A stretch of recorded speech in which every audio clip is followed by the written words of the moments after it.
ಪಿತನ ಸುತನ ಮತ್ತು ಪವಿತ್ರಾತ್ಮರ ನಾಮದಲ್ಲೇ ನಮ್ಮ ಪ್ರಭು ಯೇಸು ಕ್ರಿಸ್ತರ ಕೃಪಾವರವು ದೇವರ ಪ್ರೀತಿಯು ಪವಿತ್ರಾತ್ಮರ ಅನ್ಯೋನ್ಯತೆಯು ನಿಮ್ಮೆಲ್ಲರೊಡನೆ ಇರಲಿ.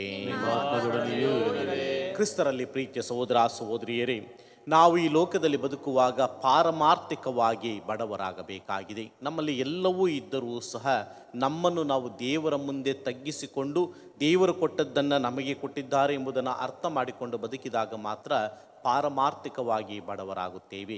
ಎಂದಿಗೆ ನಮ್ಮಲ್ಲಿರುವುದನ್ನು ತೋರಿಸಿಕೊಳ್ಳುತ್ತಾ ನಾವು ಎಲ್ಲರಿಗಿಂತ ಶ್ರೇಷ್ಠರು, ನನ್ನಲ್ಲಿರುವಂಥ ಐಶ್ವರ್ಯವೇ ನಮಗೆ ಶಾಶ್ವತ ಎಂಬುದಾಗಿ ತಿಳಿದುಕೊಳ್ಳುತ್ತೇವೆಯೋ ಆಗ ನಾವು ದೇವರಿಂದ ದೂರವಾಗುತ್ತೇವೆ. ಯಾವ ರೀತಿ ತಿಮೋತಿ ಹೇಳುತ್ತಾನೋ, ಎಲ್ಲವನ್ನು ಕೊಟ್ಟವರು ದೇವರೇ, ಎಲ್ಲವನ್ನು ಕಿತ್ತುಕೊಳ್ಳುವವರು ಅವರೇ ಎಂಬುದಾಗಿ.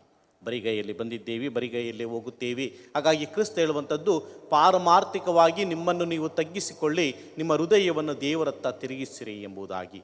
ಆದರೆ ಒಮ್ಮೊಮ್ಮೆ ಈ ಲೋಕದಲ್ಲಿ ಬದುಕುವಾಗ ಬೇರೆಯವರನ್ನು ಮೆಚ್ಚಿಸುವುದಕ್ಕಾಗಿ ನಮ್ಮಲ್ಲಿ ಇಲ್ಲದಿರುವಂಥ ಐಶ್ವರ್ಯವನ್ನು ತೋರಿಸಿಕೊಳ್ಳುತ್ತಾ ಬದುಕಿದ್ದೇವೆ, ಬೇರೆಯವರನ್ನು ನಮ್ಮನ್ನು ಗೌರವಿಸಲಿ ಎಂಬುದಕ್ಕಾಗಿ.